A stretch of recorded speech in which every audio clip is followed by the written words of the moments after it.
The rain was coming down in sheets, mirroring the storm inside me.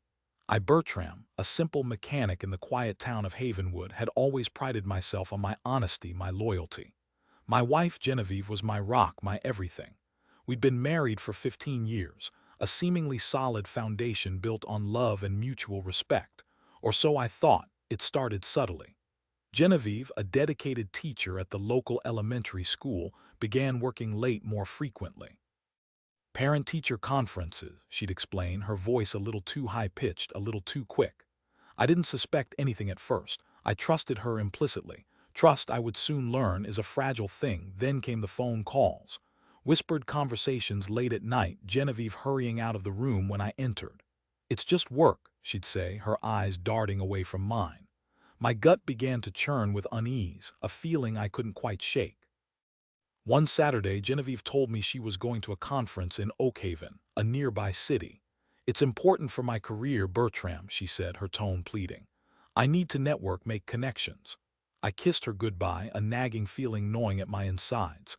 I couldn't explain it, but something felt off. That night I couldn't sleep. I tossed and turned, my mind racing.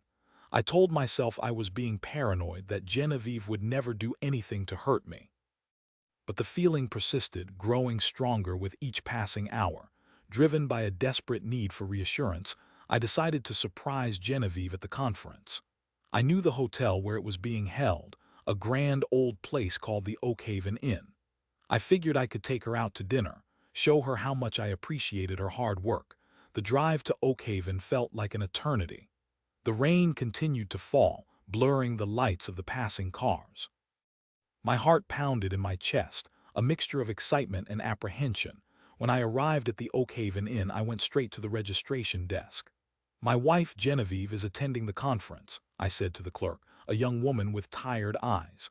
"Could you tell me what room she's in?" The clerk typed something into her computer, then looked up at me with a polite smile. "I'm sorry, sir," she said. "I don't see a Genevieve registered for the conference." My blood ran cold. "That's impossible," I said, my voice trembling. "She's definitely here." "Are you sure you're looking in the right place?" The clerk checked again, then shook her head. "I'm sorry, sir. There's no one by that name registered at this hotel." Disbelief washed over me. Maybe she was at a different hotel. Maybe she had registered under a different name. I tried to rationalize it, to find any explanation other than the one that was screaming in my head. I decided to wait in the lobby, hoping she would show up. Hours passed, each one a torment. The rain stopped and the sun began to set, casting long shadows across the room. Still, Genevieve didn't appear. Finally, as despair began to set in, I decided to check the hotel bar. Maybe she was having a drink with colleagues, unwinding after a long day of meetings. The bar was dimly lit, filled with the murmur of conversation and the clinking of glasses. I scanned the room, my eyes searching for Genevieve's familiar face.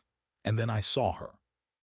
She was sitting at a table in the corner, laughing, her hand resting on the arm of a man I didn't recognize. He was older, distinguished-looking, with a confident smile. They were close, too close.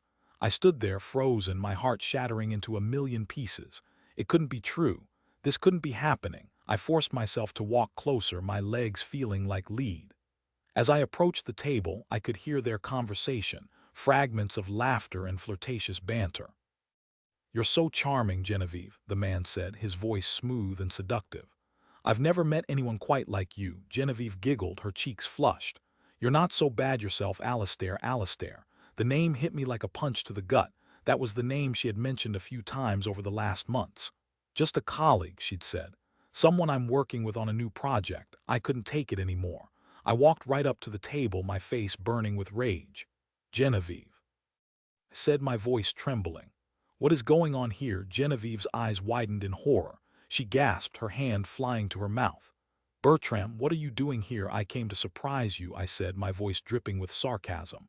"I guess the surprise is on me." Alistair looked at me with a mixture of annoyance and amusement.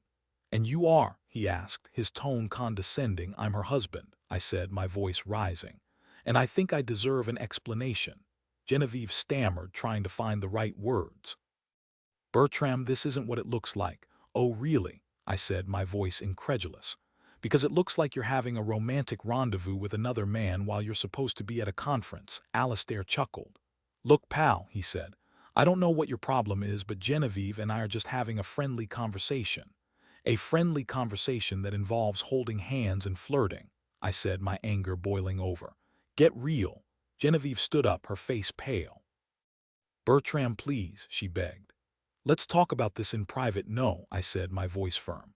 We're going to talk about it right here, right now. I want to know how long this has been going on. Genevieve hesitated, her eyes darting between me and Alistair. Finally, she sighed. It's been a few months, she admitted, her voice barely a whisper. A few months. The words echoed in my head, each one a hammer blow to my heart.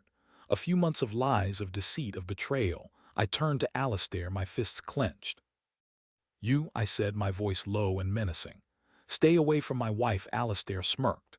I think that's her decision, don't you? I lunged at him, my anger exploding. I grabbed him by the collar and slammed him against the wall. She's my wife, I roared. Genevieve screamed, trying to pull me away. Bertram, stop it, you're going to get arrested. I didn't care. I was consumed by rage, by the unbearable pain of betrayal. I wanted to hurt him, to make him feel the same agony I was feeling. Security guards arrived and pulled me off Alistair. They escorted me out of the bar, Genevieve trailing behind me, her face a mask of shame and regret. Bertram, I'm so sorry, she said, her voice trembling. I didn't mean for this to happen. Sorry, I said, my voice filled with contempt. You're sorry. You've been lying to me for months, betraying my trust, and all you can say is you're sorry. I know I've made a mistake, she said, tears streaming down her face. But I still love you, Bertram. Please give me another chance. I looked at her, at the woman I had loved and trusted for so long, and I felt nothing but emptiness. The love was gone, replaced by a deep, gnawing ache. It's over, Genevieve, I said, my voice cold. I can't forgive you for this. I'm done. I turned and walked away, leaving her standing there in the rain, her tears mingling with the raindrops. I didn't look back. The drive back to Havenwood was a blur. I felt numb, detached from reality. I couldn't believe that my life, my marriage, had been destroyed in a single evening. When I got home, I went straight to the bedroom and started packing my things. I couldn't stay in that house, not with the memories of Genevieve's betrayal haunting every corner. As I packed, I found a small velvet box hidden in the back of her closet. I opened it, my heart sinking. Inside was a diamond necklace, a gift from Alistair, no doubt. I threw the necklace across the room, my rage returning with full force. I wanted to destroy everything that reminded me of Genevieve, of her lies. I spent the night at a cheap motel, unable to sleep. My mind was a whirlwind of emotions: anger, sadness, confusion, disbelief. The next morning, I went to see a lawyer. I filed for divorce, my hands shaking as I signed the papers. The divorce was messy, bitter. Genevieve tried to deny the affair, to paint herself as the victim. But I had proof, and the truth eventually came out. In the end, she got nothing. I kept the house, the car, everything we had built together. She was left with nothing but her shame and her regret. I learned later that Alistair had left his wife for Genevieve, only to dump her a few months later. She was alone, penniless, and heartbroken. Karma, I suppose. As for me, I moved on. I sold the house in Havenwood and moved to a new city, a place where no one knew my name. I started a new life, a life without Genevieve. It wasn't easy, but I survived. I never remarried. The pain of Genevieve's betrayal had left a deep scar, one that I knew would never fully heal. But I learned to live with it, to accept it as a part of my story. Betrayal is a cruel and devastating thing. It can shatter your world, leaving you broken and lost. But it can also make you stronger, more resilient. It can teach you to trust yourself, to rely on your own strength. I will never forget Genevieve's betrayal. It will always be a part of me, but it will not define me. I am Bertram, the mechanic who survived heartbreak and found a new life. And that is a story worth telling. Years later, I received a letter. It was from Genevieve. She was sick, she wrote, very sick. She had no one to turn to, no one to care for her. She asked for my forgiveness and for my help. I hesitated. Could I forgive her after all she had done? Could I put aside my anger and my pain and offer her a helping hand? After much soul-searching, I decided to visit her. I found her in a small, run-down apartment, her face pale and gaunt. She looked like a ghost of her former self. We talked for hours about the past, about the present, about the future. She apologized for her betrayal, her voice filled with remorse. She told me how much she regretted her actions, how much she missed me. I listened, my heart softening. I couldn't forgive her completely, but I could offer her compassion. I could help her in her time of need. I hired a nurse to care for her and I visited her regularly. I made sure she had everything she needed to be comfortable. She died a few months later peacefully in her sleep. I was there holding her hand. As she took her last breath, she whispered, "Thank you, Bertram. Thank you for everything." I closed her eyes and kissed her forehead. I had forgiven her, not for her sake, but for mine.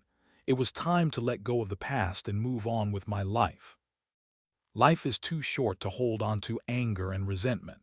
Forgiveness is a gift, not just to the person who wronged you, but to yourself. It allows you to heal, to move forward, to find peace. And so, my story ends not with bitterness and revenge, but with compassion and forgiveness. It is a story of betrayal, yes, but also a story of resilience, of healing, of hope.